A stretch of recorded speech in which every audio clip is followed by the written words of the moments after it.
spot here. So we are going to get started. Welcome everyone. Thanks for joining us today for today's webinar to learn more about Lakehead University and our two exceptional campuses in Thunder Bay and Orillia, Ontario. The program or programs we're highlighting this afternoon or evening is based out of the Thunder Bay campus, and it's primarily focused for students exploring forestry or environmental management within the Faculty of Natural Resources Management. So before we begin, our two items that we would like to speak to. So just note that all participants except for the hosts, myself, Quinn, and Matt, are muted for the presentation portion of the webinar. However, we do welcome and encourage virtual discussion throughout. So should you have any questions throughout the presentation webinar, please feel free to submit them through the Q&A function at the bottom navigation bar of your Zoom window, and we'll either answer them live for you or we'll have myself or Quinn behind the scenes to type out some responses for you. Please be aware that at this time we are all working remotely, so as a result there might be some unavoidable or unexpected noises in the background. So if you hear a dog barking, maybe some construction going on, not to worry, that's just the perks of working from home. And then lastly, please just note that we are recording this webinar. We're just going to give a few quick introductions. So my name is Julie and I'm a recruitment admissions officer at Lakehead. I'm also born and raised in Thunder Bay, and I'm a proud alumni of Lakehead's English program. I am just going to pass it over now to Quinn to introduce himself. Thanks, Julie. My name is Quinn. I am also a proud alumni of Lakehead, as well as a recruitment advisor for Lakehead as well. I graduated from the Honors Bachelor of Commerce program from the Thunder Bay campus and now live in Orillia. And I'll pass it over to Matt.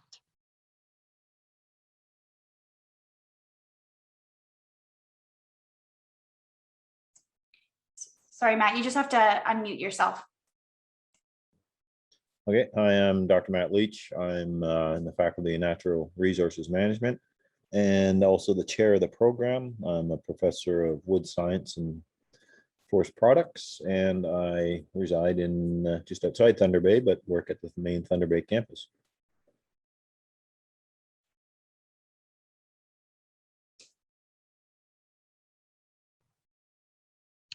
Awesome. Thanks, Matt. All right. So while we get started, we want to look forward to you as a future Lakehead Thunderwolf. And so we're encouraging you to pursue your passions and kind of step into a program that you enjoy. So why Lakehead? So we're among Canada's top 10 undergraduate universities. We're number 2 specifically in undergraduate research. So what this means is that in your first 4 years at Lakehead, typically in your 3rd or 4th year, you have the opportunity to work with professors on research projects that can even later be potentially published with your name on it, depending on how involved you were.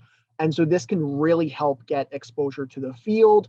And I know there's a lot of cool research that happens within the natural resources management faculty that I'm sure Matt will be touching on. Another big part of Lakehead is that our class sizes are quite small. 90% of your classes are going to be less than 60 students across all of our programs. And so this really leads to a really friendly environment where you know your professor knows who you are. At Lakehead, you're more than just a number, you're a name. And it really helps that environment of making you feel comfortable to ask questions, get feedback without being an intimidating classroom that's hundreds of people. We also want to be connecting you with real world experiences. And so all of our classes really hammer home that idea of taking the experience and bringing it into the classroom, whether you're using the natural laboratory that is our campus to collect plant samples to later bring back to the lab and analyze, or doing projects with the different campus areas with like water sampling or something like that on Lake Tamblin. It's all about taking you outside of that classic classroom experience and bringing you into the world and getting that experiential learning component. We also offer an unbeatable financial aid package. We're number one in Ontario for the amount of financial aid that we provide students, with $11 million provided annually in scholarships and bursaries. And we only have about 8,500 students, so do the math. And our programs are expansive. We have over 65 different programs between our two campuses. Today, we're going to be talking about two of them, but we have plenty others, even in other environmental areas too, if you're interested. So whether it's cooperative education, a practicum or a placement, internships, working with community partners, we really value field experience. And as part of these two programs that we're going to be touching on tonight, there's actually field school that happens throughout all 4 years that all the students do as part of these programs. And this results in a really high employment rate. So the programs we're talking about today have 100% employment rate within 2 years of graduation in the field of study. And across all of our programs, it's 97.7%. So our graduates are proven to be very successful as we develop the skills that employers are looking for. And especially with the two programs we're talking on tonight, employers are in very, very high demand, or our students are in very, very high demand from employers from our two programs. So without further ado, I'm going to turn it over to Matt from the Faculty of Natural Resources Management to talk about our environmental management and forestry programs. Matt, take it away. Thank you, Quinn. Okay, so as you mentioned, I'm part of the Faculty of Natural Resources Management. I'm the chair of our forestry program, and we also have a chair for the EM.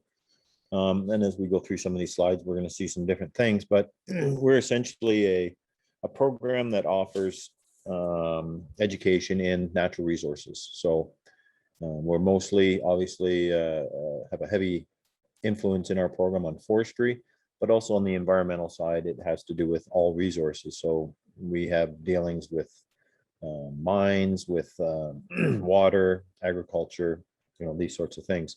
And we cover a variety of areas, which we'll see a bit more what our specializations are as we go.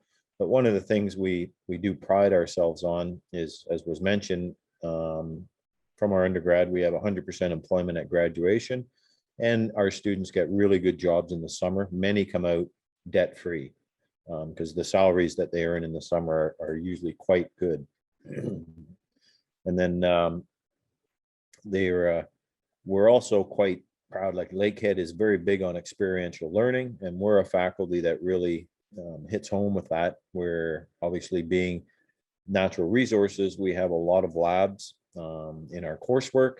We do a lot of trips to the field. We have 5 woodlots that are within half an hour to the farthest one from our main campus. And so we do take our students to the field quite a bit. They collect samples and do various projects and aspects during these trips. And as we'll talk a little bit later too about our field schools, which go from first year through all of our years into 4th year, a lot of students, particularly in the first few years, do collect a lot of samples, and those samples that they collect in the field and they see how things are collected, they will process and collect information and data and what have you during the semester in their labs. So we're big on the hands-on approach to learning.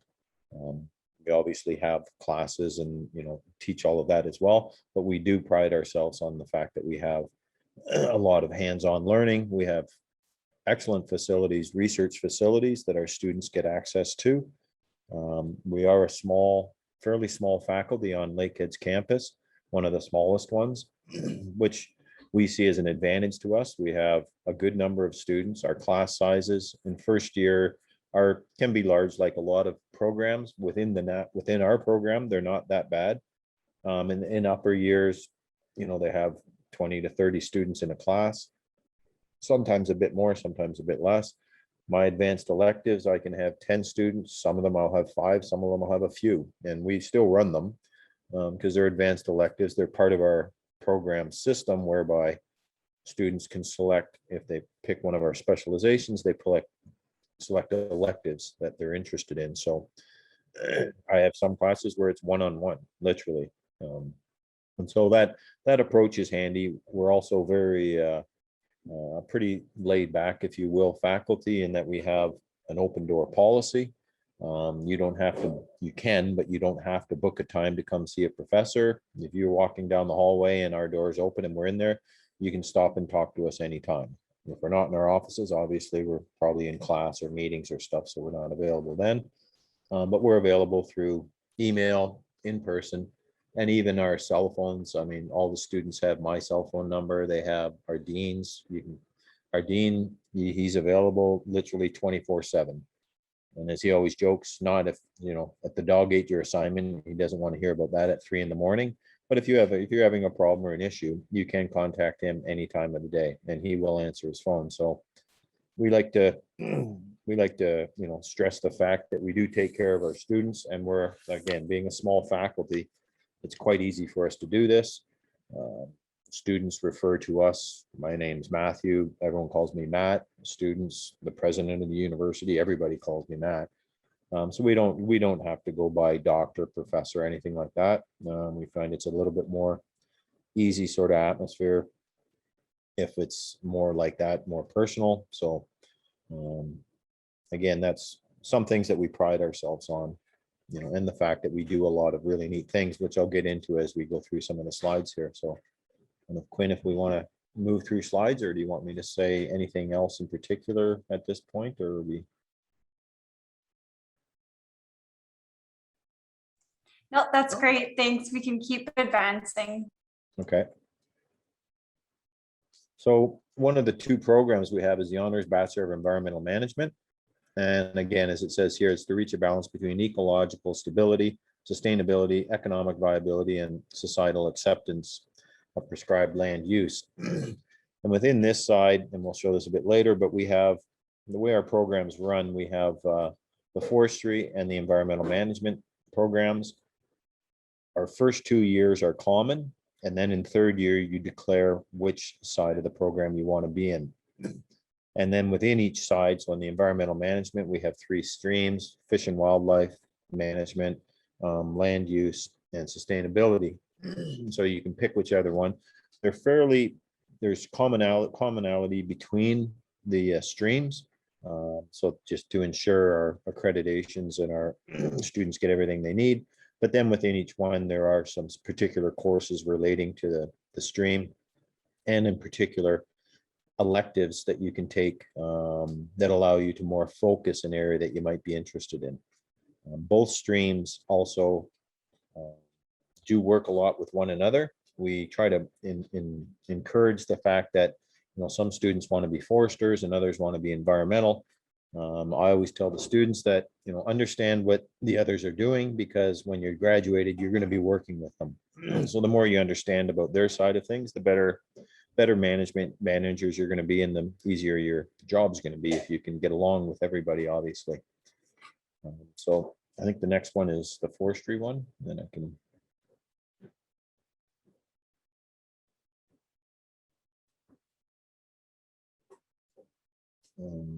So yeah, the Honors Bachelor of Science in Forestry.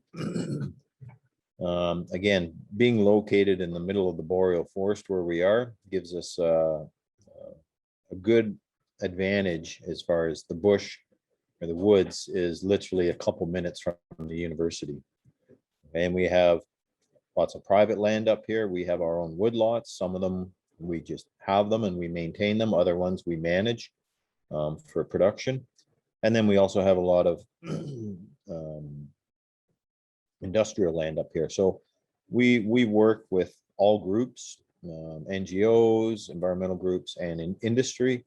And we try and bring all of those aspects into the program so the students get a really good idea of how land is managed, both from an industrial point of view, as well as from a conservation point of view. And so on the forestry side, we have our mainstream, which is the forest management. And then we also have a health and protection stream.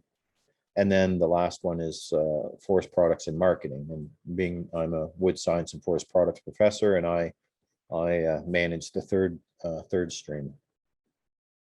So within these, this is a fully nationally accredited program. When you graduate on the forestry side, you have the right to, once you're employed, you can become a registered professional forester, which is kind of similar to the professional engineer's title, where your signature becomes a legal document. So companies, big industry, consultants, everybody has RPFs on staff because they need them to sign off on plans or management plans or other activities that they do, work they do to report to governments and what have you.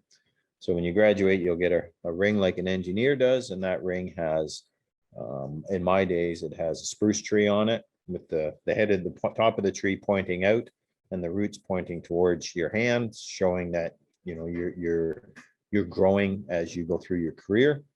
More recently, I think they have a leaf on it, but it's your ring that you are graduated from a program. All Canadian forestry programs have these rings. It's part of the Canadian Institute of Forestry, which all programs are represented by. And then the other point it mentions here, 100% employment rate. That's something that very few programs can actually state. And I've been at Lakehead now for almost 19 years. And every year since I've been here, we've had 100% employment of our graduates, unless they don't want to get a job, which is not very common. And that can be anywhere in Ontario, across Canada, or across the world. Our degrees are accepted globally. And we do have students who are working all over the world and all over Canada. And so at graduation, usually by Christmas, by this time, all the employers tend to come in the beginning of the fall semester, because if they wait till after Christmas to come and try and interview students, there's none left to hire. They all have jobs, and that's even for summer work. So the demand is extremely high. Contrary to what you might see or hear on news and what have you, forestry is a very sustainable, and in Canada, it's a very sustainable industry. With the combination of our foresters and our environmental graduates, we manage the landscape. We have some of the best management practices in the world. We have the most certified forests in the world, third-party certified forests in the world, the least illegal activities in the world. And so we're very good at what we do in Canada, and we've got some excellent people that we graduate who manage this. And so hence forestry has been a backbone industry for this country since its inception. We've always relied on our natural resources, and we're very natural resource rich in Canada. We're very fortunate compared to a lot of countries, and a lot of countries are envious of our what we have in this country. So again, the forestry one is a nationally accredited, and you go through each program has, because it's a fully accredited, there's a core set of courses across all streams. So no matter what stream you graduate in, you can apply for all the same jobs that everyone does. It's if you pick a particular stream, you have a bit more focus, which is usually picked up through your elective selections. And so you may be able to move into a slightly different part of, it could either be the industry, working for government, NGOs, being your own consultant. Many of our students start their own consulting companies and do very well at that. Many are in government, many are in the ministries. I mean, the list of job potential is, it's endless, right? From some people who like being in the cities. All cities have foresters, and so that's where they go. So this next slide is a real part of our program that is a highlight. I can say, I think the students love this. We have a field school at the beginning of every year for 2 weeks. In first year, they do very regional stuff, and that's where they'll go out into our woodlots or to different locations, collect samples, bring them back, and those samples they use throughout the semester in their courses, or they'll take measurements that they'll use in their courses. In second year, they start going a bit further from Thunder Bay, and we go more sort of regionally around Ontario. Third and fourth year, they have the options to travel more across Canada, as well as we have an international field school. The international field school is not the entire class. Students apply to go into that field school, and we'll take anywhere from about a dozen to 20 students to different locations for 2 weeks.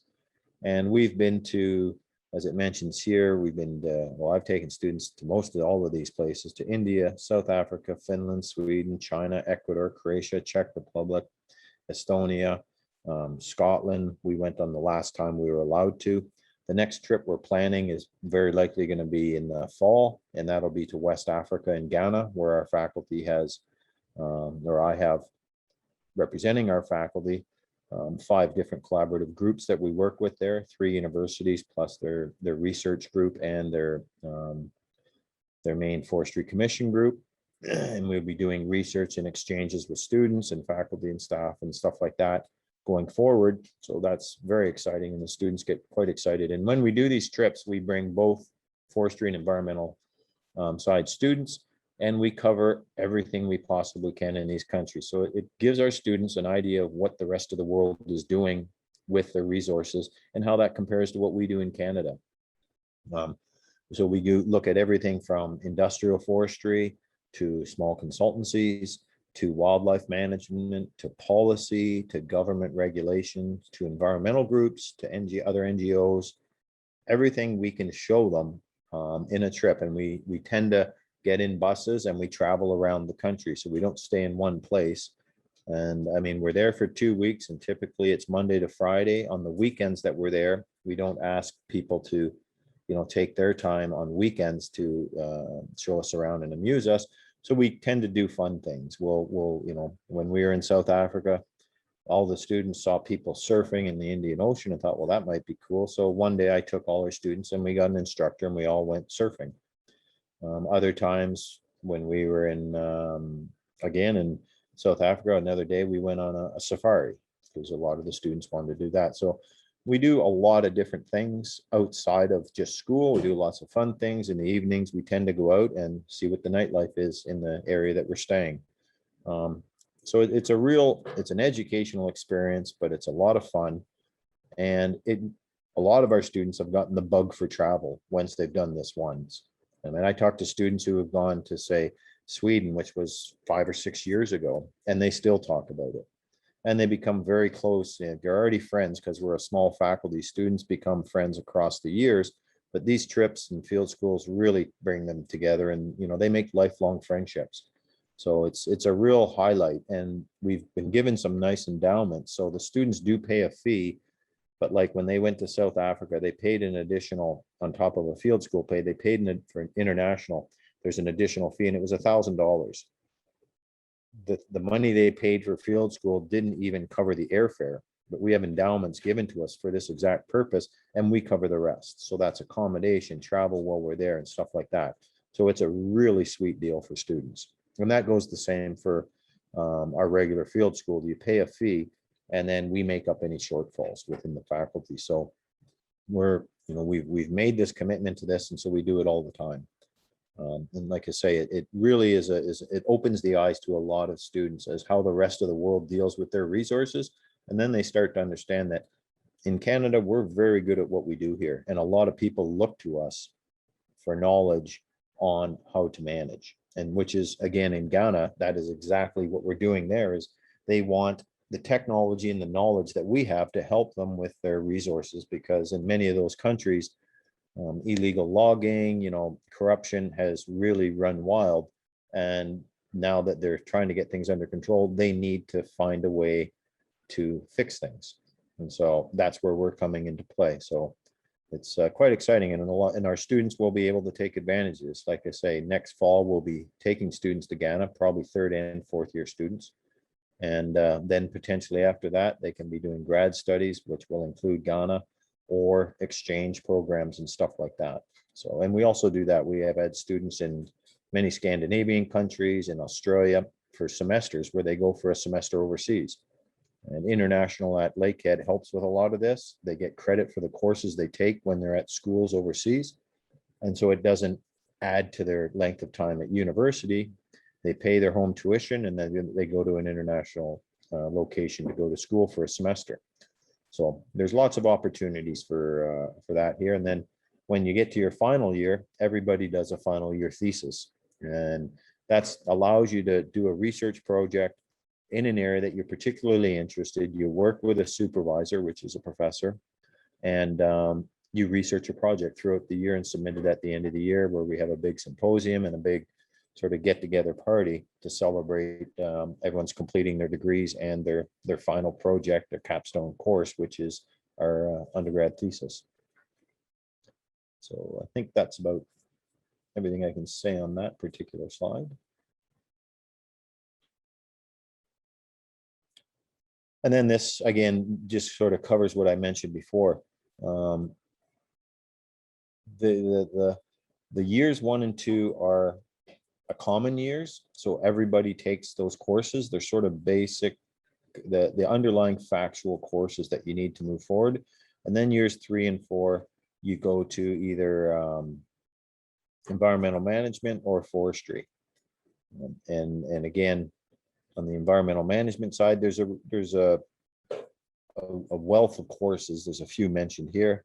And then on the forestry side, again, there's just a huge amount of courses that have to do. And I mean, one of the main things about our programs is we produce managers. So people who take care of things essentially. Okay, so they tend to be the people who are in charge of large groups who are, in the forest. Our students will get the jobs and they manage large forest resources where they have contractors and consultants and everyone else working under them because they're working for the industry partner. Or like I say, several of our students open up their own consulting company, so they end up being their own boss. So really, if you can think of something you want to do in this area, you can probably find a job doing it, and this degree will allow you to go there. And this shows some of these careers. This is by no means an extensive list. Steph Seymour, she did her undergrad with us, and also her master's degree. She graduated a few years ago and she did some of her work with me. And she now works for Ontario Power Generation, dealing with, and people think, well, they make power, but they also have a very large forestry sector and to deal, because they have power lines that run through the bush and people that deal with environmental type stuff and others. So she's part of that with that group. And then you can see on the left, as it says, consultants, environmental assessments, rehabilitation, water and soils, industries, major industries, environmental consulting, conservation, the ministries. Obviously, some of our students go into the Ministry of Natural Resources and Forestry, departments of fishery and oceans, geomatics. Our dean is a geomatics and remote sensing specialist, and we are one of the bigger drone research groups in the province and probably in the country. We are registered as official trainers for drones to the highest level through Transport Canada. And he has every drone you could imagine: underwater, helicopters, octocopters, fixed winged aircraft. And we put all sorts of sensors on them for wildlife research, forestry research, stuff for agriculture, for mining, for water. I mean, they've jumped into this one both feet. And so we're known as a center for that. Same with our wood science group that I do, our wildlife specialist, Brian. When you go through the fish and wildlife specialization, you graduate with a member of the, I think it's Canadian Wildlife Federation. You're certified with them. And then, like I say, just all sorts of things. We have people working in cities looking at invasive species like the emerald ash borer, which if you're from Southern Ontario, you've probably heard about that one and how it's devastating our ash forests. So working with that and trying to they figure out how we can stop it. I figure out what we can do with the wood because the trees are standing dead. So we like to work interdisciplinary as well. And the students benefit from that because they get to see things from all sorts of different angles and how we approach problems and how we solve them. And many students get involved. We hire students in the summer, many professors, to work on our projects, or even during the year, they can contribute to some of this stuff. So, or they can, when they graduate, do graduate studies with us on these. So there's all sorts of jobs. Like I say, this is by no means an exhaustive list. There is just hundreds and hundreds and hundreds of jobs just from our graduates, let alone the ones that people haven't gotten into. So there is an endless array of jobs, which most parents like to hear because they come out and then they earn good money. These are not low paying jobs. Like I say, summer employment, a lot of our students come back with enough money to pay for their school year. And at graduation, some of them I hear they're, starting off in the 60 to 80 to 90 to $100,000. And depending on how specialist the positions they get into, and the demand is so high, some of them step into very high management positions right off the get-go. And that usually comes, if you're working for industry, it comes with a truck and other things that most every forester looks to when they graduate, is buy a truck. So, and it's a nice lifestyle. I mean, people come into this program because they like the outdoors. You know, we have a lot of students who fish, who hunt, which up in Northern Ontario, I don't think it gets any better in Ontario than up here for that. For hiking, camping, everything. We are very much into our outdoor activities up here. We have ski hills, we have everything you can imagine to amuse yourself 12 months of the year.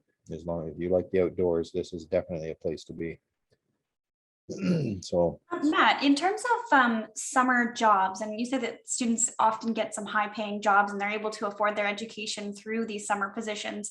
Yep. What kinds of jobs do you typically see students going into over the summer months? a lot of them, a lot of our students work with industry, and they pay very well. Some go out and do firefighting. Some will do that all through their undergraduate, because we've had summer students go out and fight fires. And I mean, the way the climate's going, there seems to be a lot of bushfires, even more and more every year. And I've heard students come back, after a summer, they've made $40,000-$50,000 in the summer. And that more than adequately covers your school year. They're usually driving a new truck too, and they have enough to cover that through the year until their next year. And they come out of the school year with still money in the bank. We've had some students who just like planting trees, and they plant trees and they make very good money at it. Others work for ministries. Some will work for, conservation authorities or what have you. We've had people work with, in the marine area with the Canadian services on the oceans or on the lake systems. Doing that. We had students working in parks. They're literally all over the place. Some work for the city forestry groups or arboriculture groups, things like that. So there's, we have some students who go overseas for the summer and will work in other countries type thing because they can. So there's really, everything you can imagine. When I was in my undergrad, I planted for a bit, but that wasn't my thing. But I really enjoyed running saws, chainsaws, and clearing saws, spacing saws. So I did that many summers, and like I say, I'd make a lot of money doing that. It's laborious work, but if you don't mind doing that, which I don't mind doing it at all, it kept me outside every day, which some people maybe don't like, but a lot of the students in our faculty, that's what they're looking for. And so that's the kind of stuff though. Yeah, and we have job boards, so there's a list of jobs, and there's always more than we have students. Like we've often said, we could double our student output and it still wouldn't satisfy the demand. If every school in Canada that has a forestry program doubled their output, it still wouldn't satisfy the demand. So there's an incredible number of jobs out there, both for summer work and for full-time when you graduate. Yeah, that's really great. It's one of the things that we're able to speak to in the forestry program and environmental management quite a bit, is the 100% employment rate and these fantastic spring summer jobs that students are able to get. It's fantastic.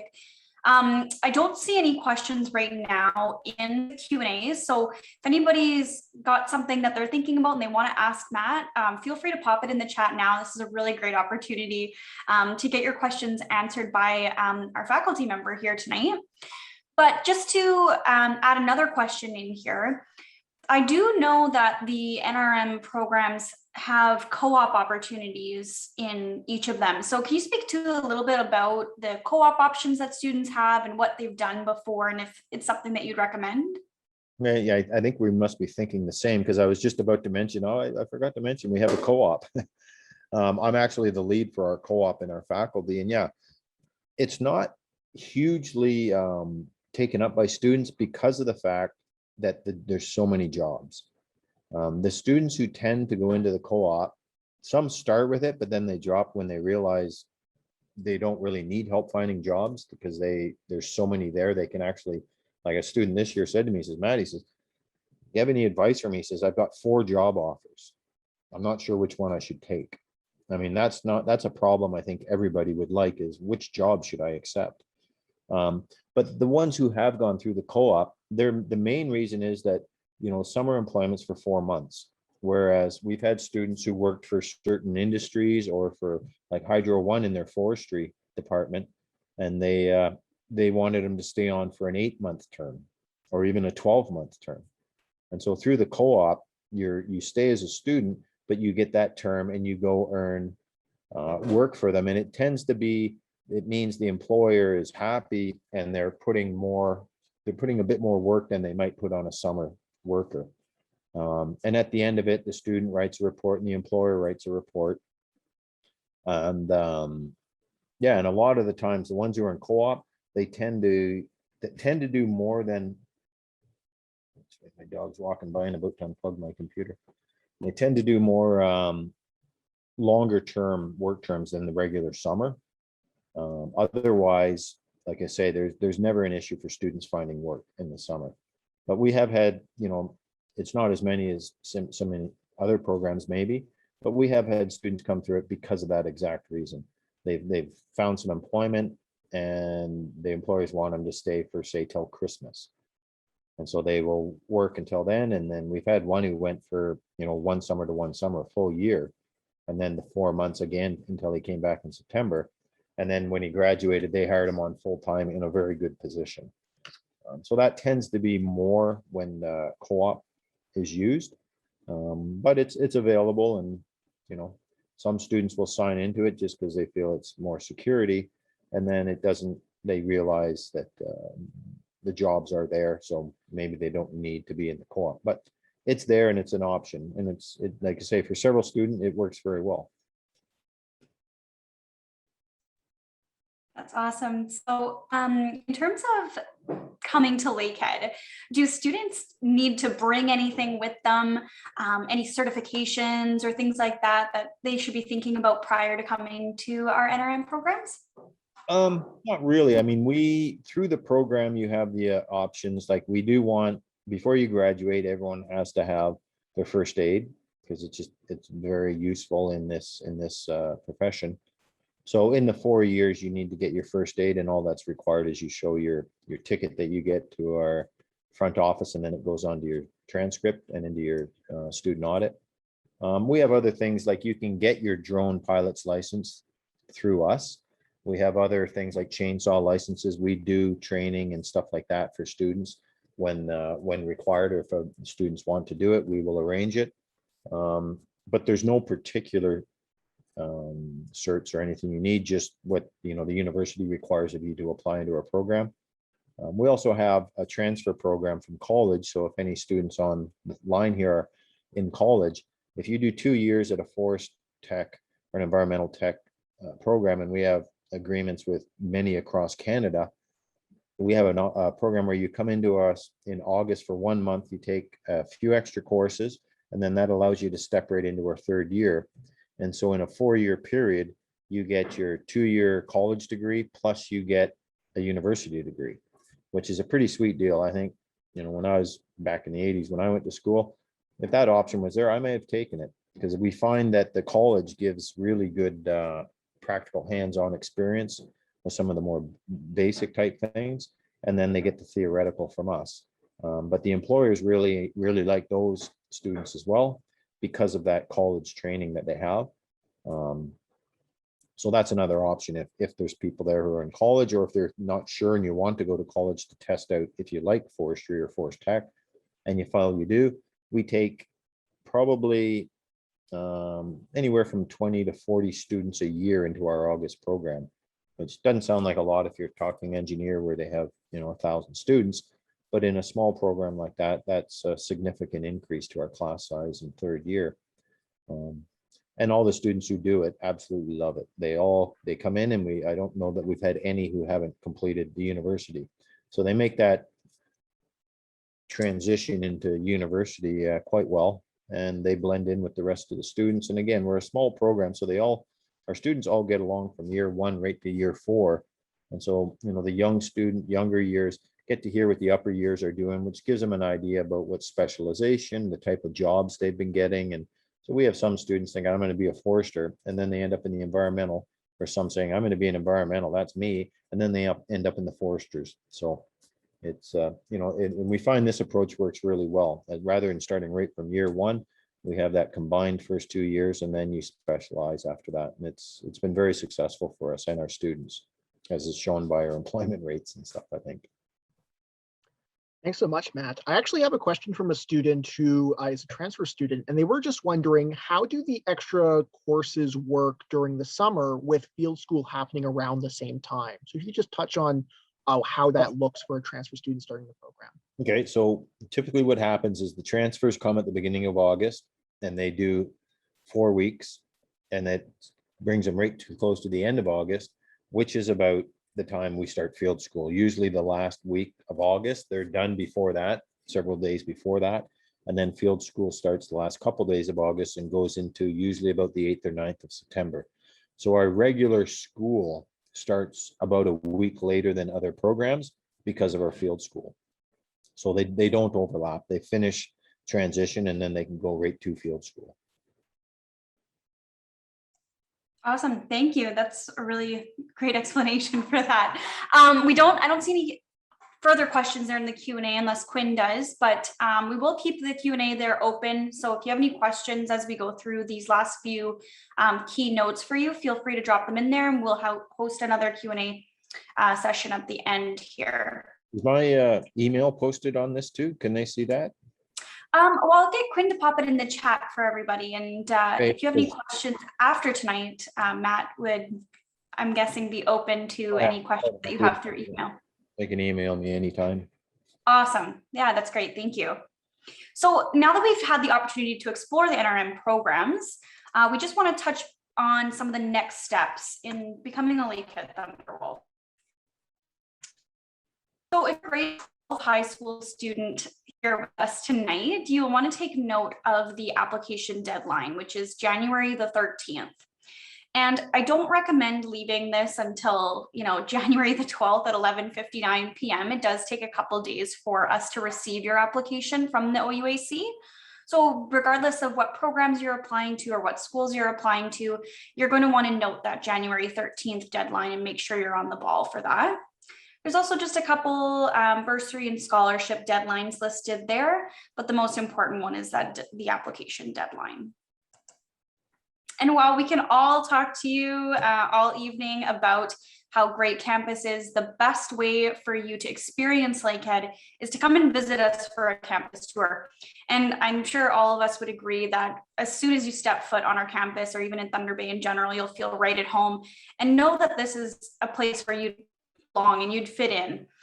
So you can either join us virtually by booking a guided live virtual campus tour, or you can actually join us now for an in-person tour experience, which are available 3 times a week at each of our campuses. So maybe NRM's not for you and you're not interested in the Thunder Bay campus or coming this far, and you would like to explore Aurelia, both options are there for you to explore campus either in person or virtually. And today's just the start of your Lakehead journey. So if perhaps you have more questions or just want to learn more about our student services, residents, all those sorts of things, I encourage you to join us on Wednesday, December the 8th. That's next Wednesday at 4 p.m. for our virtual open house. If that's something you're interested in, we have 4 faculty members from Natural Resources Management who are going to be joining us that evening. So you can chat one-on-one with Matt or one of our other professors who will be there. If you're interested in registering, it's at lakeheadu.ca/open house, and I'll get Quinn to throw that link into the chat as well, so you can head there and register. Still have questions, not quite sure what your next steps are. We're all here to help, and we're happy to help. So you're welcome to book a one-on-one private meeting with a recruitment advisor like myself or Quinn today, and we'd be happy to set up a faculty meeting as well.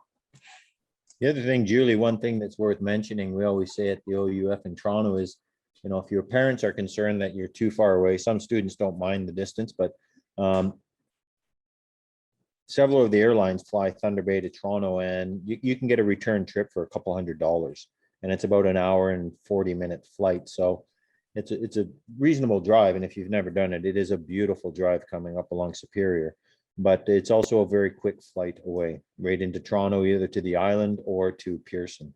Yeah, that's a good point to make as well. So we have all major airlines that service all the way from Thunder Bay to Toronto daily, about 17 flights a day, I believe is what we used to say. But Flair, Porter, WestJet, and Air Canada all fly Thunder Bay to Toronto, Toronto to Thunder Bay. So we do recognize that it is a little bit further, but ultimately your parents aren't going to be able to knock on your door at random times during the weekends or anything like that. So you can be rest assured that you'll get your independence.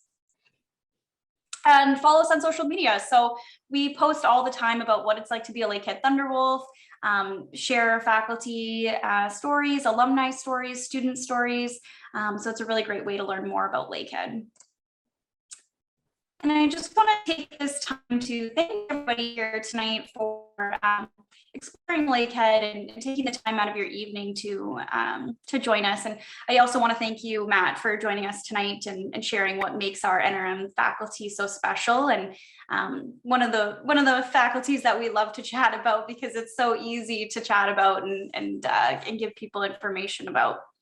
So as I mentioned before, we do have some time here to answer any last minute questions that you guys have in the Q&A. But otherwise, questions I can ask Matt at this time? I think the only other thing, if like you broke up a bit there, but I would say that is, as you can see on the screen here, our Thunder Dome for our games is a really fun place to be during any of our varsity games. And in forestry, we also have timber sports. So we do woodsman competitions, which I'm the head coach of. So we have a site here that we play with axes and saws and stuff, and we go to a few other schools for competitions during the year. So that's another fun thing. And our society, the student society, does a whole bunch of things. We had a really fun event there a couple of weeks ago where we had about 80 students come out to a little miniature woodsman event that we had amongst students and faculty. So the students got to come out and play with some of the timber sports stuff against faculty members, and apparently students love nothing more than to beat a professor at some sort of a game like that. So we had a really good time with a barbecue and all sorts of fun things, a bonfire going and that. So yeah, there's lots of stuff to do here if you enjoy things. We have a lot of things to offer in Thunder Bay and a lot of fun things at the university. We have a big lake on campus that you can play hockey on. You'd always mention that. And if you're a fisherman, you can fly fish on campus, which not many schools can say that. So yeah, there's an endless number of things to do here to keep yourself amused. Yeah, it's a pretty unique campus, and ultimately the fisherman's dream or the outdoorsman's dream to be here. And yeah, it's really great that we have all those natural laboratories right outside campus doors. So whether you like hiking, skiing, fishing, camping, all those things are available here in Thunder Bay, and it doesn't get better than here. I also just want to ask you, Matt, does anybody ever bring like their own personal chainsaw to school, or have you ever seen that happen? Well, a lot of our students have them in their trucks. I mean, if they're working, they do have those kind of things in their vehicles. And so, I mean, Just a common item that they'll bring. I've always got one in the back of my truck. So it's a pretty common thing amongst our students. Right on. I definitely don't have a chainsaw in the back of my little car, but I don't even think I would know how to turn it on. But that's awesome that you guys have that opportunity and students can get certified in chainsawing, if that's a word.